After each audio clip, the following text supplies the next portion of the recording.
നമസ്കാരം. Ultimate life vision എന്ന ഈ ചാനലിലേക്ക് സ്വാഗതം.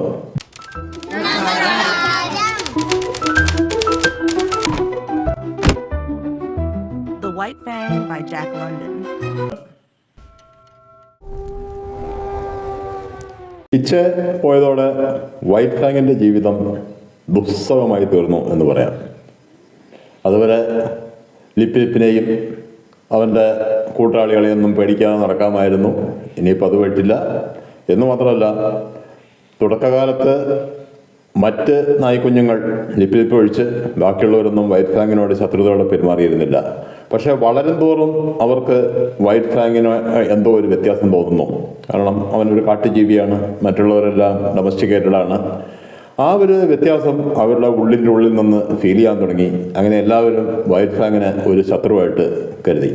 പല നായ്ക്കുഞ്ഞുങ്ങളും വൈറ്റ് ഫാങ്ങുമായിട്ട് ഫൈറ്റ് ചെയ്യുന്നു. പക്ഷേ അവരൊന്നും വൈറ്റ് ഫാങ്ങിന് ഒരു പ്രശ്നമല്ല. ഒറ്റയ്ക്ക് വരുന്ന ഏത് നായ്ക്കുട്ടിയും ലിപ്പിലൊഴിച്ച് ഏതിനെയാണെങ്കിലും അവൻ കീഴ്പ്പെടുത്തും.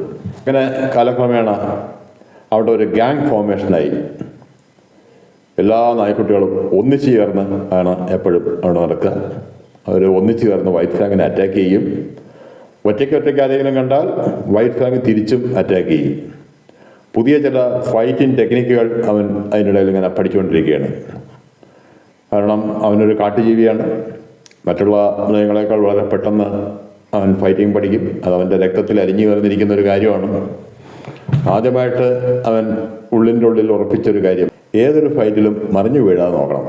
അതായത് നമ്മുടെ ഈ പൂച്ച ചാടുന്ന പോലെ എങ്ങനെയൊക്കെ ചാടിയാലും 4 കാലിൽ നിൽക്കണം.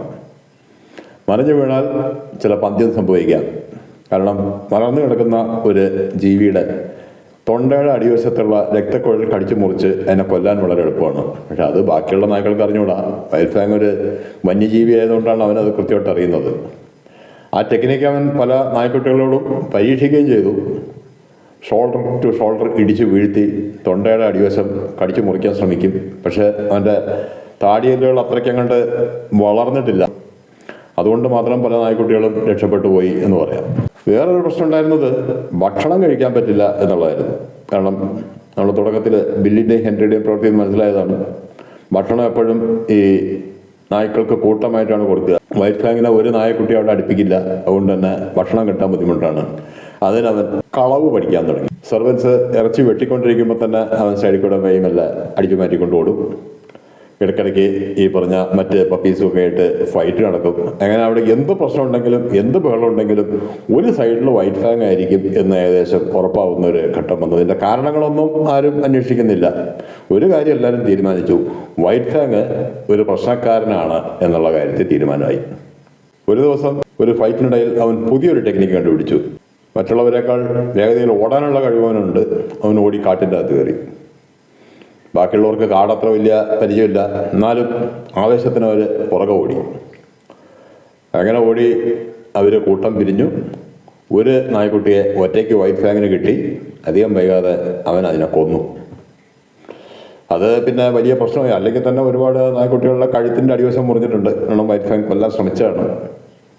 ഇപ്പോൾ അവരെണ്ണത്തിനെ കൊന്നിരിക്കുന്നു. അന്ന് കോളനിയിൽ ആകെ ബഹളമായിരുന്നു.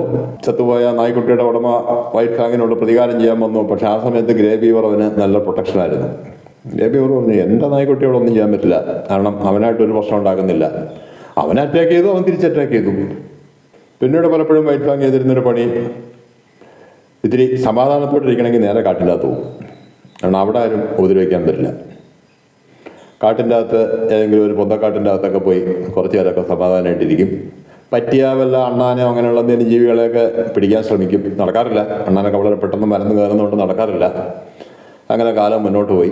പലപ്പോഴും ഈ കൂട്ടം കൂടി വൈറ്റ് ഫാങ്ങിനെ നേരിടുന്ന നായ്ക്കൾക്ക് പറ്റുന്നൊരു അബദ്ധം, അവർ ഓടുന്നതിനുള്ളിൽ ചിലപ്പോൾ ഈ ആവേശവും കൂടും. ആവേശം കൂടുമ്പോൾ കൂട്ടത്തിൽ നിന്ന് ഒരെണ്ണമൊക്കെ കുറച്ചുകൂടി മുന്നോട്ട് കയറും. അത് തന്നെയാണ് വൈറ്റ് ഫാങ്ങിന് വേണ്ടത്. വൈറ്റ് ഫാങ് അതിൻ്റെ ഫുൾ സ്പീഡിൽ ഓടില്ല. ഒരു മീഡിയം സ്പീഡിൽ ഇവരുടെയൊക്കെ ഒരു കുറച്ച് മുമ്പിലായിട്ട് അങ്ങനെ ഓടിക്കൊണ്ടിരിക്കും. ആവേശം കൂടി ഏതെങ്കിലും ഒരെണ്ണം കൂട്ടം തെറ്റി മുന്നിലോട്ട് വരും. പെട്ടെന്ന് വൈറ്റ് ഫാങ് തിരിയും. പിന്നെ അവരുടെ അറ്റാക്ക് എന്ന് പറഞ്ഞാൽ നമ്മളിവിടെ കാണുന്ന നായ്ക്കൾ അറ്റാക്ക് ചെയ്യുന്ന പോലെയല്ല. എല്ലാം വളരെ ക്യുക്ക് ആക്ഷൻ ആയിരിക്കും. ആ വുൾഫിൻ്റെ ഒരു രീതി എന്ന് പറഞ്ഞാൽ അങ്ങനെയാണ്.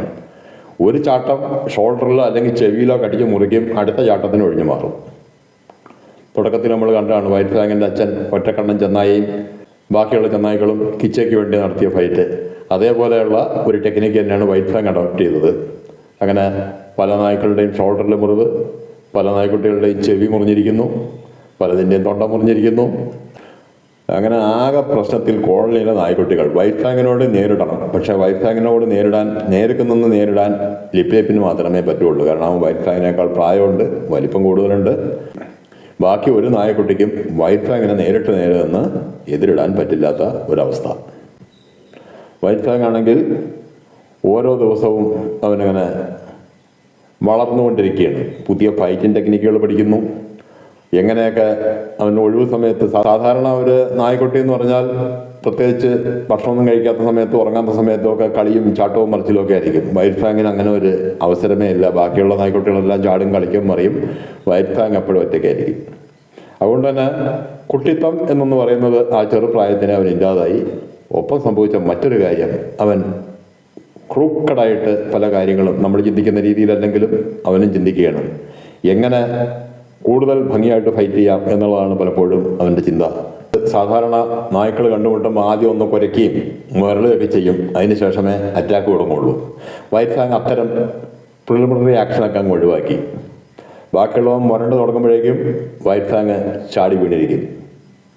പിന്നെ ഒരു കാര്യത്തിൽ അവൻ ബാക്കിയുള്ളവരെക്കാൾ, പ്രത്യേകിച്ച് കുട്ടികളെ, വലിയ നായ്ക്കളെക്കാൾ പേടിപ്പെടുത്തുന്ന രീതിയിൽ മുരളാനുള്ളൊരു കഴിവ് വൈറ്റ് ഫാങ്ങിനുണ്ട്. അവൻ്റെ മുരളൽ കേട്ടാൽ ലിപ്പ് മാത്രമല്ല, ചിലപ്പോൾ വലിയ നായ്ക്കൾ പോലും ഒന്ന് പേടിച്ച് നിൽക്കും. അങ്ങനെ ഒരു വല്ലാത്തൊരു ശബ്ദം അവന് ജന്മനാ കിട്ടിയതാണ്. നാട്ടു നായ്ക്കൾക്ക് അത്രയും ഭീകരമായ ഒരു ശബ്ദമല്ല. വൈറ്റ് ഫാങ് ഒരു തികഞ്ഞ പോരാളിയായി വളർന്നുകൊണ്ടിരിക്കുന്നു.